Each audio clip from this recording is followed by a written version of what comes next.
really, this is all about empowering consumer choice, right? Which I think is a very good thing. And it really, we talk about at our office, this is a consumer-centric model of real estate now. Welcome back to another episode of the Keys to the Commonwealth podcast. Landry Fields here with another episode this week, and we're going to be talking about a big topic in the real estate community. Not necessarily the commercial side of things has been impacted as much, but definitely the residential and a lot of those aspects have been a fear of how much what's happening as far as change in regards to some lawsuits with the National Association of Realtors and so forth. So we're going to kind of dive into all that today as far as why this all happened, how it happened, what it's going to mean for you, and where the changes are going to be happening in the future as far as to be aware of and to know about. So without further ado, I want to introduce Todd back to the Keys to the Commonwealth podcast. Appreciate you coming on the show, Todd. Brother, thank you so much. Absolutely. This is a joy. So I'm super passionate about this, Yeah. and I can't wait to dig into it. Absolutely. And I think, and I know you'll agree that it's a topic that people obviously I think have heard about with these changes, but people are vastly unaware or uneducated on what it really means, how we got here, and any of the ins and outs. And I would say there's probably a lot of people in the real estate world in general that probably are not as educated as they should be on it. That's my words, not Todd's. Seriously, that's my words, not Todd's, just from what I've seen. But that being said, as we always do, to hop back in the door and kind of tell us a little bit about yourself, where you're from, how you got to where you are today. Yeah, so I know I may not look like it, but I'm 42 years old. Unbelievable. So I'm 42, married, 3 kids, ages 8, 5, and 3. Okay. And so life is big, it's beautiful, it's busy, and we're just hanging on for dear life to enjoy all the moments that happen. Born and raised in Lexington. Okay. And went to University of Kentucky, graduated in 2005. Got my real estate license in 2006.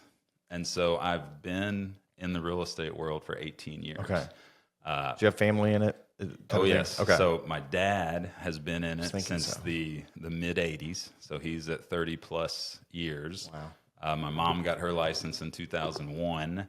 And my brother, younger brother Tyler, he has his license. And my wife is a realtor as well. And so it is a legit family affair. And we love it. Yeah. And so in my first 12 years was primarily in sales. And then in 2018, myself and an amazing group of people, we launched an independent company called The Brokerage. And in those 6 years, from 18 to present, we've grown the company from 17 agents to 67.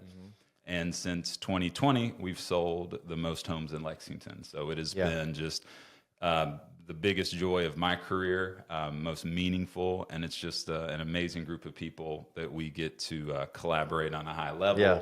And it's just it's amazing. And so I'm thankful for the brokerage. I'm thankful for God's grace, and I'm just thankful to be here with you to chat about this stuff. No, it was easy to see, or it was that you all kind of shot off like a rocket when you did open the brokerage. I think it's a testament to obviously you and your family, and then the quality of some of the people that helped put that together and what you all were doing. And I can attest to that. Sometimes we're obviously in insurance, I'm like changing of the guard, and sometimes in that sense, I think the average owner of an agency is 62 years old in America. Wow.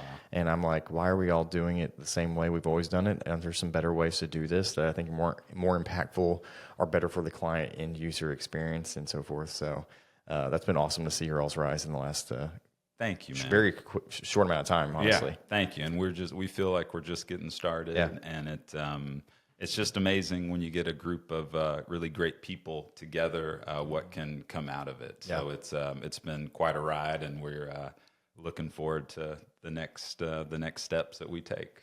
Which is what we're going to talk about, Yes, obviously. So, yes. I mean, I don't think we should waste any time just kind of getting into it. I'm going to kind of maybe butcher how you would say this, but ultimately, as a lot of people are well aware, there was a lawsuit involving the Realtor Association that involved and eventually a ruling last year in October that has changed some of the ways of how commissions or things of that sort work in the real estate side of things. More so on the residential. Commercial is already, it really won't probably affect them as much, and they were already kind of doing some of those types of scenario things. But I guess hop back into, how did we get to where we are? Yeah. What caused this? And then we can kind of get into where we're going and what it means. So give us a real quick preview of what we're going to be talking about, I guess, and then we'll kind of get more granular. Yeah. So the case that we're going to be focusing on is and first off, I never thought I would be going through legal court documents trying to find out information and just digging through like what does like trebled, what does a class action suit mean, like all these things. But I've become a little more advanced in my knowledge of these things because of this. And so a lot of the headlines that have been out there, they've captured some of the essence of the case, but of course they also want to get clicks and get eyeballs, and so you've seen some pretty big headlines. Oh yeah. And what I wanted to do today, chatting with you, is just kind of read some of the actual like complaints that were filed in the courts and just kind of go through the timeline that's happened. Because while this case may seem like it just happened, in the last few months, it's actually was started and filed in 2019. In October 2019 is when this case started. Okay. And what's crazy is just we all remember what we started hearing about in December of 19 in Wuhan, China, and then January, February, March, and then pandemic hits, life changes, and we're just hanging on for dear life to just like, we're watching Andy at 4:00 just to see what he's going to tell us, and we're going to make it through and all of these things. And a wild thing happened in, mid to late 2020, the real estate market exploded unlike anything that I've ever seen. And that happened through 21 and then also kind of went to 22. And so we really didn't hear or talk much about this because there was pandemic and real estate market was going wild. There really wasn't much going on with, at least in our world, Yeah. So the big thing, so in May of 2020, this is what I wanted to read to you. This is the actual court document in the Western District of Missouri. Okay. So this was a lawsuit filed against the NAR, which is the National Association of Realtors. They're the largest trade association in the country, 1.5 million members. And if you're a realtor, you are a member of NAR. Okay. Yeah. And so it was filed against NAR, and then it was also filed against the 4 of the largest franchise companies in our space. So that would be Keller Williams, Remax, Realty, which changed their name to Anywhere, and that's the holding company for brands like Sotheby's and ERA and Century 21. So, and then for Home Services of America, which is owned by a little company called Berkshire Hathaway, and another like a Warren Buffett. Yeah. So so it's against those folks. Yeah. Okay. And let me just tell you what they alleged here. And so this is the actual nature of action. Okay. Yep. Plaintiffs, home sellers who listed their homes on one of 4 multiple listing services, bring this action against defendants for agreeing, combining, and conspiring to impose and enforce an anti-competitive restraint that requires home sellers to pay the broker representing the buyers of their homes and to pay an inflated amount in violation of federal antitrust laws and in violation of Missouri law. Okay. It goes on to say, the cornerstone of the defendant's conspiracy is NAR's adoption and implementation of a rule that requires all sellers, brokers to make a blanket, unilateral, and effectively non-negotiable offer of buyer-broker compensation when listing a property on the MLS. And this can be referred to as the adversary commission rule.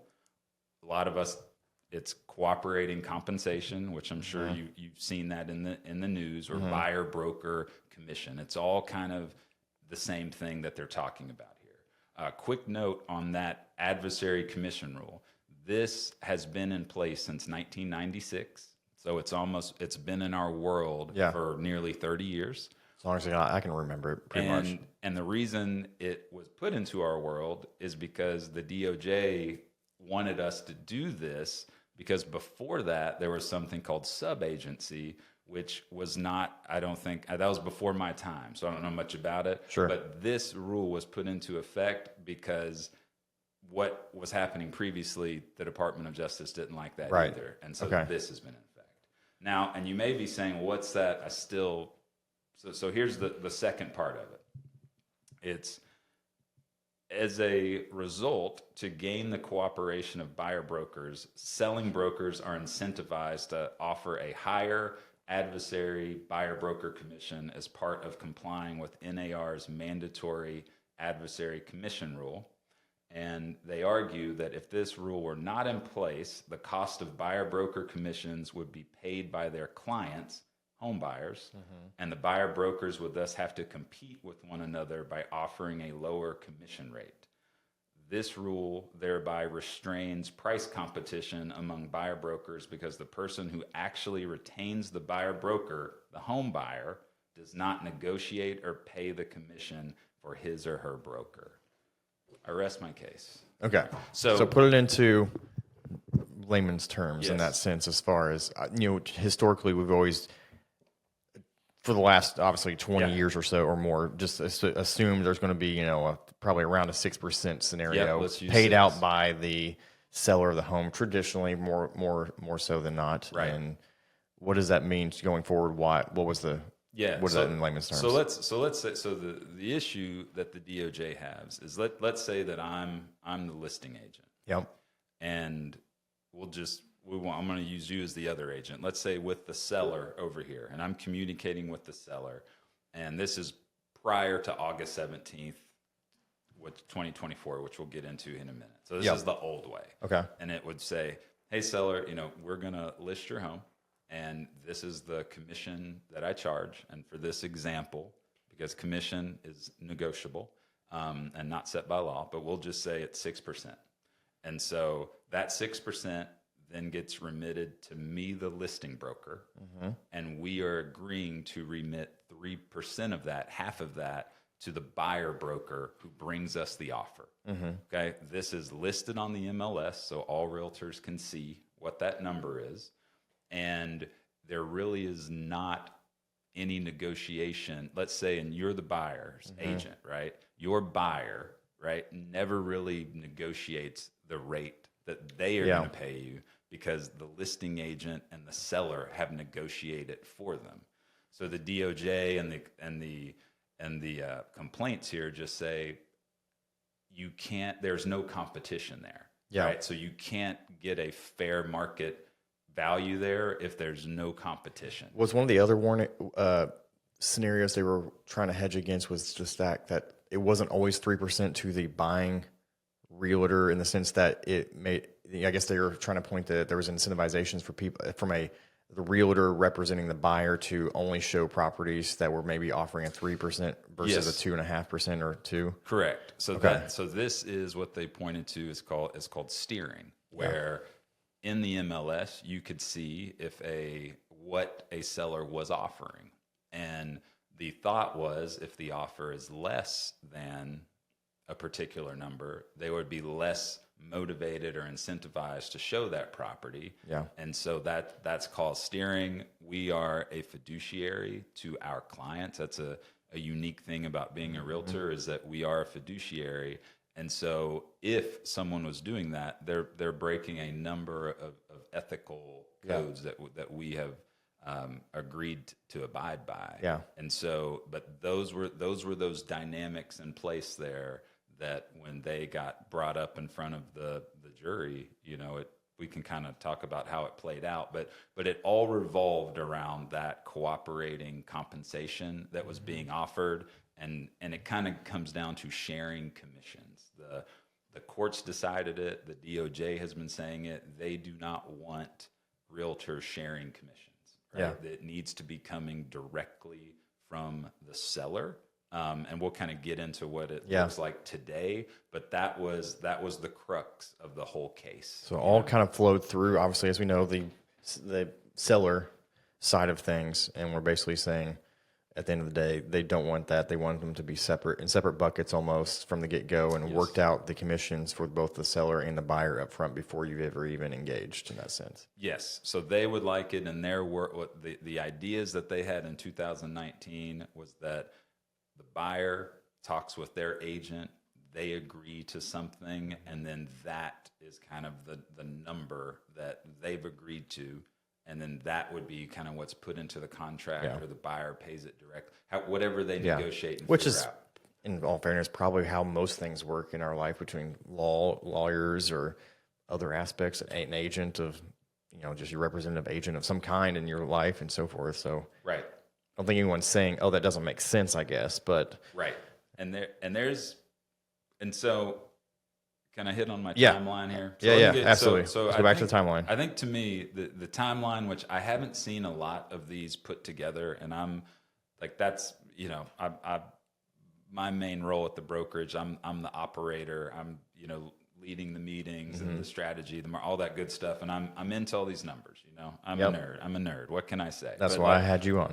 And so For that purpose. this, like what happened, okay, it's really fascinating. And really, and I just have a little timeline of what happened, how it played out, because a lot of things went down before this verdict in October. Yeah. Okay. And so, the case started in October in 2019 in Missouri, right? And what's really wild about this, Landry, think about that. Like this lawsuit was for 4 MLSs in Missouri. That's a pretty small sample size, okay?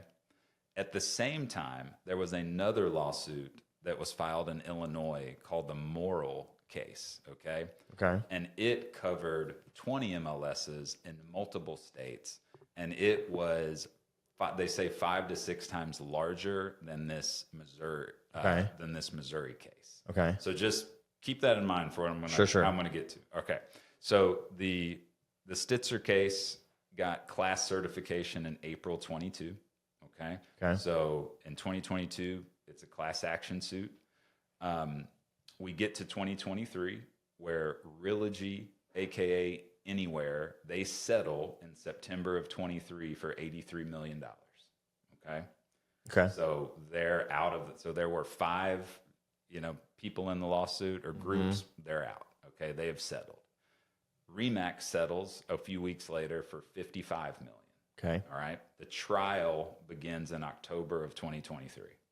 Okay. Now, what I want to take you to, and I hope people can find this, like, for me, this is like a Netflix documentary. Like, they are live, like, blogging from this trial, and the titans of real estate, like the Gary Kellers of the world, like, they are literally there in the courtroom talking about it's just something you never would think you would see, right? That this is happening.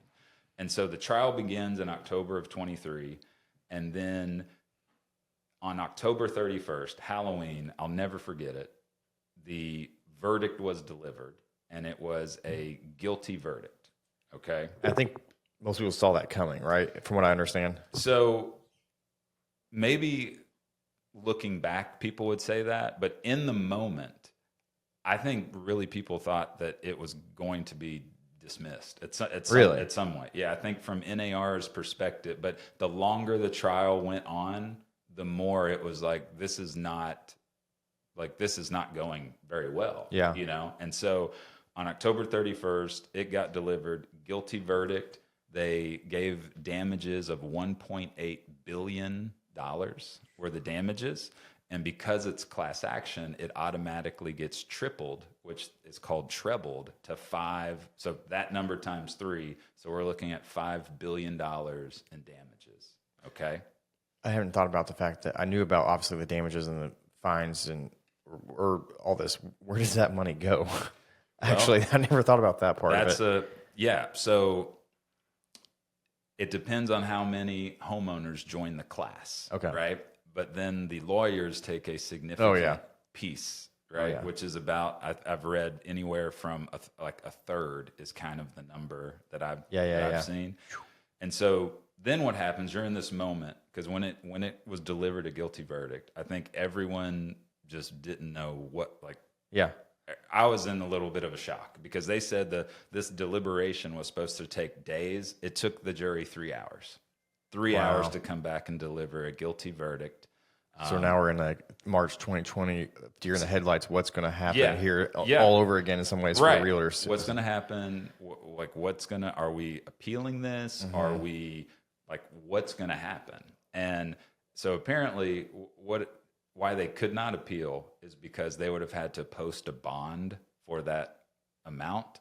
And that's just, That's an insane. that bond. does, yeah, like nobody, unless you're Unless Warren you're Buffett, Elon. they don't have that. And Yeah. so what happened is, out of the blue on March 15th, NAR settles for $418 million in practice changes. Okay. Yep. Okay. And then on April 26th, Home Services of America settle for $250 million. And pretty much the settlement bucket is down. It's up to about $1 billion right now. And the final settlement approval, because it's not final yet, is set for November 26th. So they've already hit us with the Halloween, which will never be the same for me. And now they're going after Thanksgiving. And so we'll see. Yeah. We expect it to be final, but you never know, like what will happen. Yeah. And the other thing, I mentioned the moral case. Yeah. So we know this verdict was $5 billion. So imagine moral being 5 times higher at $25 billion if it would have gone to trial. If it hadn't settled. Which it never did, and moral just got lumped into the class of this settlement. Could have been a lot worse. And so this settlement basically released NAR and from all other, like the moral suit, and then all other copycat suits that were popping up everywhere after the 31st. Gotcha. Wow. So the big news was the practice changes. Okay. Yeah. So they've delivered these practice changes, and they were going to be implemented on August 17th. So, we're 30 days here as we're talking post that, right? So we have made it. Houses have been things have happened since transacting. Like, that's kind of what I wanted to wait a little bit to kind of get to the other side of it before we really started talking about the conversation here. Yes. So but for the practice changes, right? So here's what, because it wasn't just the $418 million, it also were practice changes that, and you know how, like, in today's society, it feels like people like to be on, it's either the biggest deal in the world or it's nothing at all. And I've heard both perspectives from people in the industry about how it's no big deal and how it's going to change everything. And I am a believer of, like, it's not red or blue, the Gary Vee thing, we're purple. And so it's kind of like, I think it's definitely in the middle. Like it is something, it's definitely not nothing, because it is changing the way that we operate our business and the way that we talk to consumers and clients. And so, the first big one was they eliminated and prohibited any requirement that listing brokers or sellers must make offers of compensation, right? So that became like that's taken out of the book. The second is that compensation offers were no longer allowed on the MLS. So all of those comp offers, which used to be on the MLS and other, like, all agents could see, that's been stripped. Yeah. So that's gone. Mandatory written buyer representation agreements. And that's the big change, I think, because from the seller side, it might not look that different, I guess. Right. The buyer side really is where this changes more so than anything. Yes. And it's not just the buyer written agreement. It is when that comes into effect, it's before you tour a home. Okay. And so that's a big change from how we've been operating over the last 18 years that I can talk about, in my career. Yeah. And so written buyer agreements, they go over the services that the agent is going to provide to the buyer, and also the compensation that their realtor, is charging. And so that is a negotiation. That is something that's decided between the buyer and the buyer's agent. And it is, up to those parties to decide what is fair compensation for their services, right? Yeah. it will be all over documents that you sign from here on out that compensation is negotiable and not set by law. I think that's something that should have always been in every document we sign. Now it is, every single one, which is good. And really, this is all about empowering consumer choice, right? Which I think is a very good thing. And it really, we talk about at our office, this is a consumer-centric model of real estate now, to where we are the consumer and it's consumer-centric. Yeah. Think about the consumer, what you would want. And it's just like if you have a lot more data as far as what houses are on the market than you ever used to. That's right. And more transparency, right? And I think who doesn't want that, And I just think if we really sit back and think about how this looks now, I think it's a better marketplace. And I would say on the surface too, I'd also say that for brokerages that are trying to go above and beyond in how they're treating clients, what they're offering, because there's a lot more negotiable aspects of what you're offering as a buyer or seller side of things, versus, as we all know, that there's definitely been agents out there that basically do hardly anything, and they're just kind of they just started in the industry 12 months ago, and they're still making the same amount. Where I think it's going to be a lot more apparent that, hey, this brokerage or these agents are much more trusted and are doing really well, versus others that it might hurt them a lot further down, a lot more down the road here in that sense. And they, as I know, I've talked about with many people and so forth, with the market the way it is, combined with this type of change in the practices, that there could be a lot of realtors looking for a different job potentially in the next. I think it's already started happening. You would probably know more than I, which is why I've been being like, hey, if you want to come sell insurance, come talk to me, type of scenario maybe. But yeah. Yeah, and it is, and I think any industry, right? You have a level of service and professionalism and skill that it's always going to be there. And for those people that really capture that, like they will be just fine, right? And if you're putting consumers first and you're consumer centric and you are in the market, you know what's happening, you know how to negotiate a contract, you know how to talk about compensation, you know how to get whatever your client is wanting, you know how to make that happen.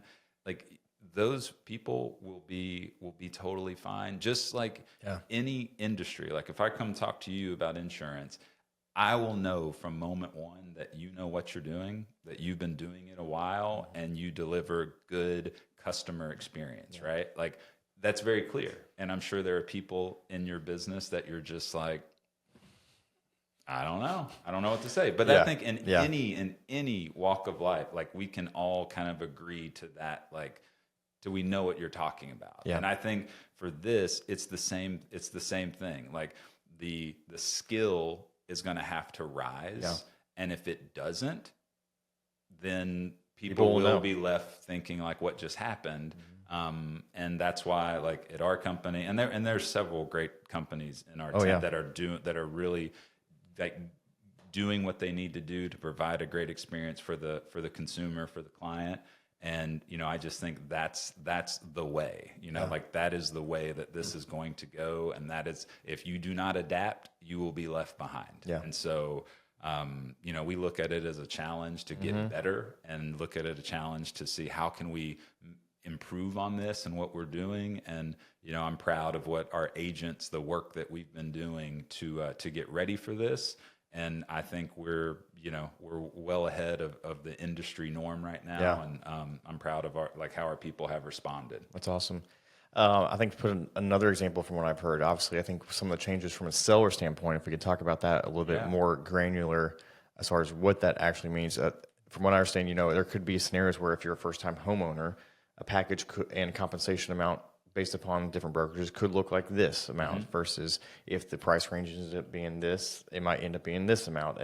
Or here's extra incentives that come along with different stuff. Right. So maybe break that down a little bit more, what that could look like or is starting to look like from the seller side of things. Yeah, and I think this is probably what, on the realtor side, kind of really concerns and worries a lot of realtors, is because if they just read the headlines, which, and they've been everywhere. The one that I remember was the Wall Street Journal, and they just called like breaking up the cartel. And I'm just like, the cartel? I mean, that's, back room, smoking cigars, like Yeah. doing and I'm like, I live in Lexington. Talk about clickbait. I walk my kids to school. I go to the grocery. Like Yeah. I cheer on the cats. Like I'm just, I'm putting it. I take the trash out. I make the coffee. I do it. Like I do all the things that you do. Yeah. And like the cartel, I'm just like, what are? And so I definitely did have a moment where it was just like, man, they are just dunking all over like my world, and people latched onto that, and it's just, it's part of the world. I understand, but it's like, that's where we, to kind of go against the resistance is like, hey, let's show up in a big way for our industry and for our people. And like, let's do things a certain way. I'm sorry, I keep plugging, but it's like, we talk about the brokerage way, and this is something else that goes into like, hey, this is what we're doing. This is what we're doing different. But to your question on the seller side, when you hear that, offers of compensation are not required, or they're going to be removed from the MLS, like and it depends on what side of the fence you're on, right? Like sellers hear that and they say, oh, we don't have to pay buyer agent commissions anymore. Right. And then you hear realtors hear that and they're like, oh, we're not going to get paid anymore for our services. And that's really not it at all. Right. Yeah. What it is, it's another choice. It's another choice for the seller to decide. And this is what we tell our folks, and all realtors should be doing this, is you are explaining to your client like how this works. Like, this is how it works. And this is how the market, this is how a transaction flows. These are the expectations. This is what a buyer now is going to have, a buyer representation agreement with their agent that goes over compensation. In our association, in our new offer to purchase, this is a new thing. The commission for the buyer agent is in the contract, meaning it is another line that has to get filled in, right, to where the seller can see it very clearly that this number is being asked for from the buyer, and then they can choose to either, do we accept that? Do we counter it? Do we cross it off? Yeah. What are we doing? Because buyers want to buy and sellers want to sell, and we are here facilitating that to make sure we can make it happen. And so a seller now, they have the option. They can offer buyer broker compensation. They most certainly can, right? They can absolutely say, yes, we will offer 3%. Yes, we will offer 2%. They can say that on the front end, and the listing agent can then convey that to any buyer agents that reach out about the property. Right? It's just, we can't, like, it's not on the MLS. It's more of a one-on-one type of thing to get that information.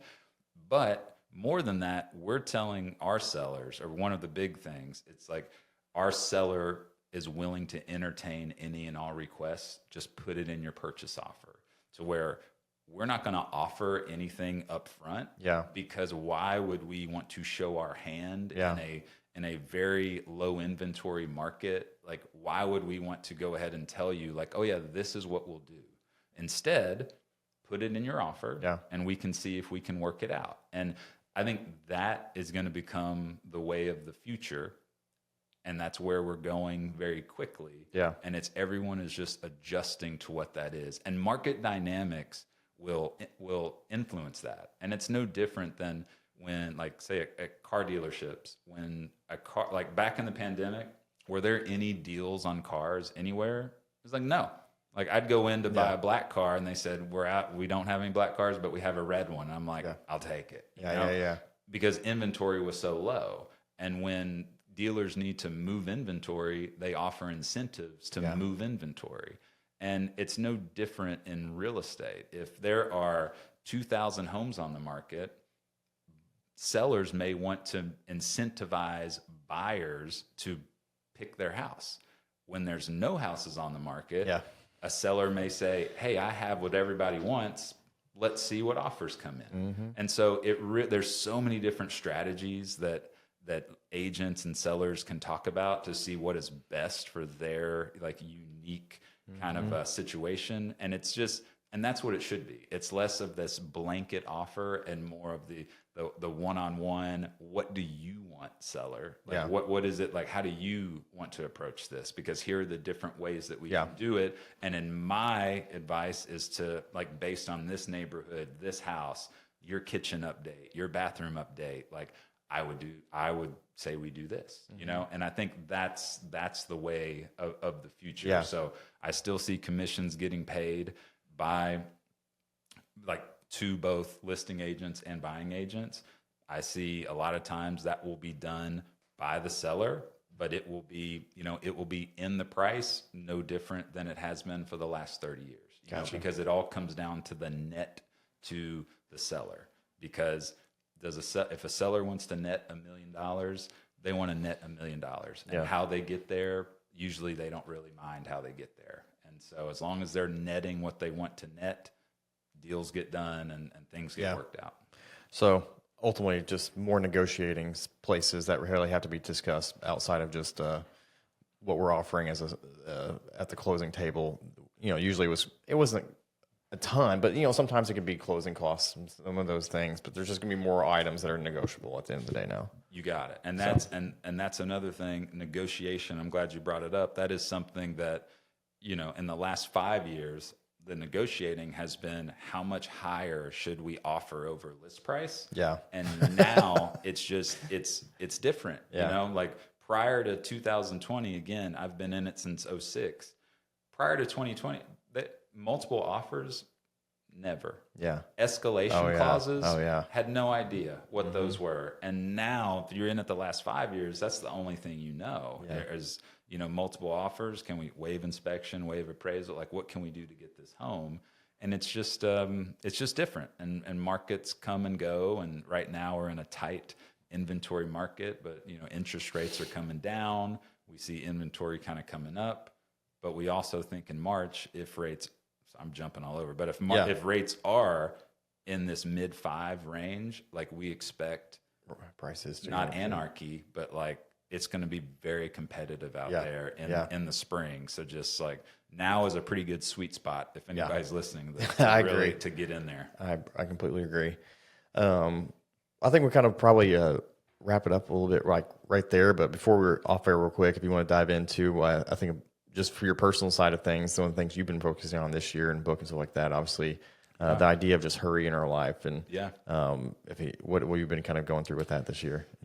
Well, you know, last year, and it all kind of came to a head around that October 31st time, because you are hearing so much, I know this will shock you, but so much negativity out there just around things, and you can let that kind of impact you, you know. And then, like, I'm trying to be an amazing husband, an amazing dad, an amazing, like, leader at work, like trying to do all these things, and you're letting that negativity just come into your head. And so you know, thankfully I read a book by John Mark Comer called The Ruthless Elimination of Hurry right around the same time. It's been a year now, so I think I can kind of say this without feeling odd, but like it has changed my life, the way that I am prioritizing and what I am, just kind of what my North Star is and where I'm going in life.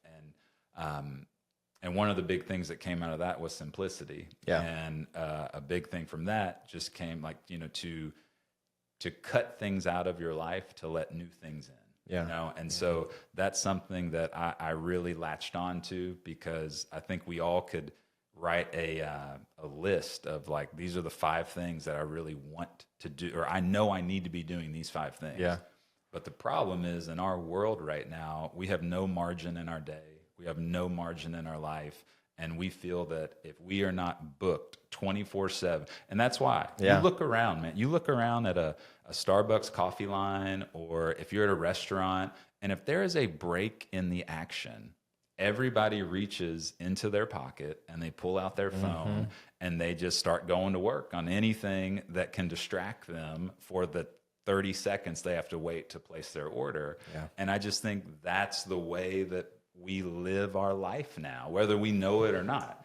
And so, you know, I decided, you know, one of the big rabbit holes I can go down is Instagram. And who wouldn't like Instagram? I mean, it's literally curated to your desires of whatever you're into. If you're like, I got into running. And so I see every running thing on Instagram. Yeah. I got a Ninja Creamy. All I saw were Ninja Creamy recipes that look perfect. I've tried the recipes. They don't turn out like these videos that I see. Okay. Right? And okay. so Good to I know. got rid of Instagram.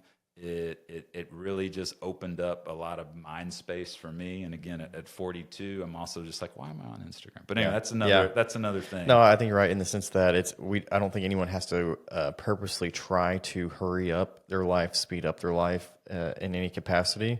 I think that obviously just naturally is where it goes, just like the weeds that around, in our gardens or yards. You have to proactively do something about that to kind of eliminate that aspect. So I'm familiar with the book, and my wife has read it, and I've tried to I've secondhand read it through her and our discussions. And and I don't think it's something that we ever perfectly achieve, because it could just be filled with something else. So I think it's a proactive thing that we always have to. And I see, especially from the mental health side of things, and where a lot of people are in the world and the country. Being real with ourselves, honest with ourselves, stop trying to fake and live out a persona that isn't real, I think is what I'm trying to not do anymore, and be more honest and with failures and with time, and say, hey, I maybe should be honest with myself, and maybe I should be locking the phone away at night type of scenario a whole lot more is something I definitely need to do more of, for sure. I've gotten better, but I can still always get better in that sense. So I appreciate that in those words. And appreciate your time today, and hopefully we brought some clarity a little bit to some of the aspects. If not, is there a good way if anybody could reach out and contact you? If so, yes. So again, I'm not on Instagram, so I'm sorry. But Facebook, you have a beeper. I'm there. Yeah. Okay. If you could fax me in my office, that'd be great. But no, you can find me on Facebook. You just Google Todd Back Lexington. You will find my information. I love talking about this stuff. I'm passionate about it. And as one parting note, Lynch, because I know you have a lot of investors on here, That's right? true. To talk about. Okay, so what I bring is this year-over-year Fayette County residential sales data. Okay, and our little game we're going to play here. Okay. So in 2018, when we started the brokerage, what would you say the median price was in Lexington, Probably Kentucky? more educated than most, some respects, with the fact that I'm in Well, insurance. Bring but it on. You may I'm know going to it. guess it was like around 250, 275. Okay. So in 2018, through 4,119 sales, the median price was 210,000. 10,000. Okay. Today, year to date, okay, we are at 340,000 for the median. Even if you go back to 2020, that median was 237. And, everyone was like, I'm going to wait until things cool down in the real estate market. Well, each year it's gone up significantly. Yeah. And now we're sitting at 340. When I got into real estate in 2006, the median price was 160. And so it's pretty amazing what real estate does and how it grows and how you can grow your wealth and change your life. And it's just pretty incredible. And I'll leave you can dive into these because it's pretty fascinating. The inventory in 2006 was 2,200 homes. Currently, we're at 332.